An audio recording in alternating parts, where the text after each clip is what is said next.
नमस्कार मित्रांनो, स्वागत आहे तुमचं जॉब गुरु या आपल्या यूट्यूब चॅनलवर. जिल्हा न्यायालयाची मित्रांनो आज सिपाई हमाल या पदासाठी सिप 3मध्ये परीक्षा झालेली आहे. त्यामध्ये कसा पेपर गेलेला विद्यार्थ्यांचा, त्याचबरोबर कुठल्या टॉपिक्सवरती प्रश्न आलेले आहेत आणि कुठली टॉपिक्स तुम्ही करायला पाहिजेत, मेरिट कसं लागू शकतं त्याबद्दलची माहिती आपण पाहणार आहोत. कनिष्ठ लिपिकचे देखील मित्रांनो शिफ्ट 1 आणि 2मध्ये पेपर झालेत. काल देखील पेपर झालेत, त्याच्यावरती ऑलरेडी व्हिडिओ बनवलेले, ते सर्व व्हिडिओ चॅनलवरती तुम्हाला आणि टेलिग्राम चॅनलला पाहायला भेटतील. तर बघा मित्रांनो, सिपाई हमाल पदाचे आता उद्यापासून अजून 14 तारखेपर्यंत पेपर होणार आहेत. उद्याही मित्रांनो जसे पेपर होतील तशी तुम्हाला माहिती भेटेल. तर आजच्या 7 तारखेच्या तिसऱ्या शिफ्टमध्ये म्हणजे संध्याकाळच्या शिफ्टमध्ये मित्रांनो सिपाई हमाल या पदाचा पेपर झालेला आहे. पेपर मित्रांनो काही विद्यार्थ्यांना अवघड गेलेला आहे, काही विद्यार्थ्यांना मध्यम स्वरूपाचा आणि काहींना सोपा गेलेला आहे. म्हणजे मित्रांनो वेगवेगळ्या पद्धतीने पेपर आहे. ज्यांचा अभ्यास झालेला आहे त्यांना मित्रांनो अत्यंत सोपा पेपर गेलेला आहे आणि मित्रांनो काही जणांना मध्यम स्वरूपाचा गेलेला आहे, काही जणांना अवघड पेपर गेलेला आहे. तर बघा मित्रांनो मेरिट कसं लागेल मग जर मित्रांनो संपूर्णच विद्यार्थ्यांना अवघड पेपर जात असेल, जसं की मित्रांनो आपण लिपिकमध्ये पाहिलं असेल खूप साऱ्या विद्यार्थ्यांना खूप अवघड पेपर गेलेला आहे. आणि मित्रांनो सिपाईच्या पदासाठी देखील काही विद्यार्थी म्हणतात की आजचा पेपर जो आहे तो थोडा अवघड गेलेला आहे. याच्यामध्ये मित्रांनो मराठी आणि इंग्रजी सोडता सामान्य ज्ञानमध्ये काही प्रश्न खूप अवघड गेलेले आहेत असं सांगितलं जात आहे. तर मग मित्रांनो मेरिट जे असणार आहे, जर पेपर अवघड गेलेला असेल तर तुमचं कमी लागेल. पेपर अवघड असेल तर सर्वांनाच पेपर अवघड जाणार, त्याच्यामुळे तुमचं मेरिट ऑब्व्हियसली मित्रांनो काय होणार, कमी जाणार. त्याच्यामुळे तुम्हाला टेन्शन घ्यायची गरज नाही.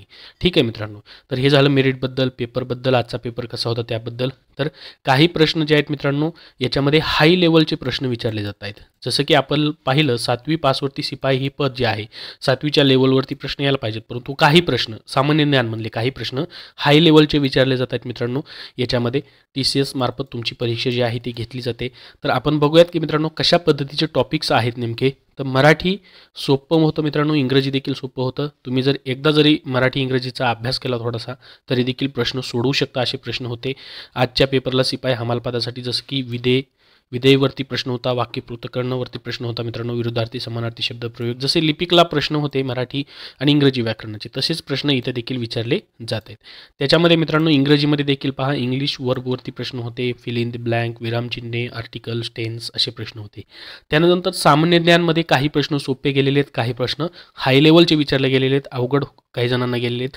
त्याच्यामुळे जर अवघड पेपर गेला असेल मेरिट कमी येणार आहे मित्रांनो. आता उद्या देखील आपण पाहूयात मित्रांनो कशा पद्धतीने प्रश्न येत आहेत, कुठले टॉपिक्स रिपीट होत आहेत तेही तुम्हाला मी सांगणार आहे. तर बघा पहिला प्रश्न होता मित्रांनो, म्हणजे हे जे प्रश्न आहेत तसे प्रश्न नाहीत, फक्त हे टॉपिक्स आहेत मित्रांनो. म्हणजे पूर्ण प्रश्न नाही आहे, फक्त हे टॉपिक्स आहेत जे मित्रांनो मेमरी बेस्ड टॉपिक्स असतात त्यानुसार आहे, पूर्ण प्रश्न नाही आहेत. बघा विज्ञानावरती प्रश्न आहे, ऑक्झॅलिक ॲसिडवरती प्रश्न होता. त्यानंतर द्विकल्पीय पठार किंवा मैदाने त्याच्यावरती प्रश्न होता. भारतातील इमर्जन्सी याच्यावरती देखील प्रश्न होता. त्यानंतर घटनेमधील मूलभूत कर्तव्यांवरती प्रश्न होता.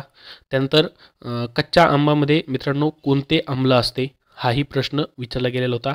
त्यानंतर बुद्ध धर्मातील नियम किंवा शिकवण कोणत्या ग्रंथामध्ये आहे असा काहीतरी प्रश्न होता. बुद्ध धर्माबद्दलच्या नियमांबद्दल किंवा ग्रंथांबद्दलचा प्रश्न होता मित्रांनो. त्यानंतर दात आणि हाडे याच्यामध्ये कोणतं दात आणि हाडे मजबूत करण्यासाठी किंवा त्याचा विकास होण्यासाठी कुठलं विटॅमिन किंवा जीवनसत्व जे आहे ते गरजेचं असतं विज्ञानावरती असा प्रश्न विचारलेला होता मित्रांनो. तर दात आणि हाडे, तर मानवी शरीराबद्दल तुम्ही प्रश्न मित्रांनो विज्ञानाचे करू शकता, त्याच्यावरती तुम्हाला नेक्स्ट प्रश्न येऊ शकतात. ऋग्वेदावरती देखील प्रश्न आलेला होता मित्रांनो. तर हा वेद हा जो टॉपिक आहे तो तुम्ही मित्रांनो एकदा करून घ्या, जर त्याचं पुस्तक सापडले असेल किंवा ऑनलाईन देखील मित्रांनो चेक करा. सर्व गुगलवरती मराठीमध्ये देखील माहिती उपलब्ध आहेत. यूट्यूबवरती देखील भरपूर सारे व्हिडिओज तुम्हाला प्रत्येक टॉपिकचे कुठल्याही टॉपिकचे पाहायला भेटतील जनरल नॉलेजचे. तर वेदांवरती मित्रांनो प्रश्न येत आहेत, लिपिक पदासाठी देखील आलेले आहेत आणि सिपाईला देखील मित्रांनो रिपीट प्रश्न त्या टॉपिकवरती होत आहेत. त्यानंतर इतिहासामध्ये जर पाहिलं तर 1857च्या उठावावरती प्रश्न होता. कसा प्रश्न होता, असं सांगितलेलं आहे की उठाव जे वेगवेगळ्या ठिकाणांवरनं उठाव केला गेला 1857मध्ये वेगवेगळ्या ठिकाणावरनं उठाव केला गेला. त्यामध्ये त्या ठिकाणाचं कोणत्या क्रांतिकारांनी त्याचं नेतृत्व केलं. एका ठिकाणी त्या ठिकाणाचं नाव आणि क्रांतिकाराचं नाव पुढं होतं. तर योग्य जोड्या लावायसाठी मित्रांनो अशा पद्धतीचा काहीतरी प्रश्न होता 1857च्या उठावाचा इतिहासावरचा. ठीक आहे. त्याच्यानंतर क्रिकेटवरती काही नियम जे आहेत, विधान 2 विधानं दिली होती, LBW काहीतरी होता आणि स्टंपिंग असं काहीतरी होता प्रश्न.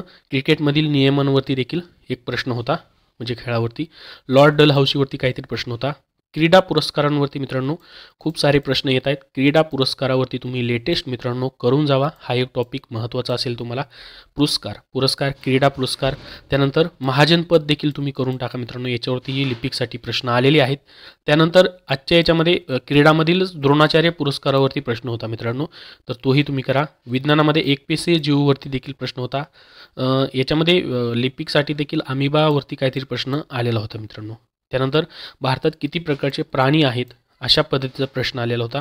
गटार नाली साफ करण्याची योजना कोणती आहे असा एक प्रश्न विचारला गेला होता. तर अजून भरपूर सारे प्रश्न असतील मित्रांनो, परंतु एवढेच टॉपिक्स जे आहेत ते भेटलेले आहेत, त्यानुसार मी तुम्हाला सांगितलेलं आहे. इतर तुम्हाला काही प्रश्न माहिती असतील तर कमेंटमध्ये नक्की सांगा. आणि उद्या मित्रांनो भरपूर साऱ्या 2 ते 3 शिफ्टमध्ये पेपर असतील शिपाई हमालचे, तर जास्त प्रश्न येतील. त्यानुसार पुढे राहिलेल्या विद्यार्थ्यांना मित्रांनो या ठिकाणी त्याचा फायदा होणार आहे. काही टॉपिक्स असतील ते उद्या देखील तुम्हाला सांगितले जातील. तर याच्यामध्ये मित्रांनो वेद, त्याच्यानंतर मित्रांनो पुढं जर पाहिलं आपण तर इतिहासामध्ये मित्रांनो महाजनपद आणि या ठिकाणी पुरस्कार, क्रीडामधले पुरस्कार मित्रांनो, आणि क्रीडावरती जनरल नॉलेज तुम्ही करायचं आहे. त्याच्यानंतर बाकी मग मित्रांनो जे आहे ते तुमचं सामान्य ज्ञान वगैरे तुम्ही करू शकता. हे 3 टॉपिक्स महत्त्वाचे तुम्ही करून टाका. याच्यावरती एखादा प्रश्न येऊ शकतो मित्रांनो. रिपीट भरपूर सारे प्रश्न होत आहेत, कारण की ही जी मित्रांनो शिपाई पदाची परीक्षा आहे फक्त 30 मार्काची आहे. 30 मिनिटाचा वेळ आहे. याच्यामध्ये मित्रांनो संगणकावरती प्रश्न तुम्हाला असणार नाहीत. सामान्य ज्ञान, इंग्रजी आणि मराठी एवढेच प्रश्न असतील. मराठीमध्ये मित्रांनो काहीतरी 5 का 6 प्रश्न आलेले होते आणि इंग्रजीमध्ये देखील तेवढेच. बाकी सामान्य ज्ञानवरती प्रश्न होते मित्रांनो. अशा पद्धतीने आजचा पेपर झालेला आहे. त्यामधील महत्त्वाचे काही टॉपिक्स, मेमरी बेस्ड टॉपिक जे असतील ते तुम्हाला या ठिकाणी सांगितलेले आहेत. याबद्दल अजून काही प्रश्न असतील तर कमेंटमध्ये नक्की विचारा. हा व्हिडिओ नक्की लाईक करा. धन्यवाद.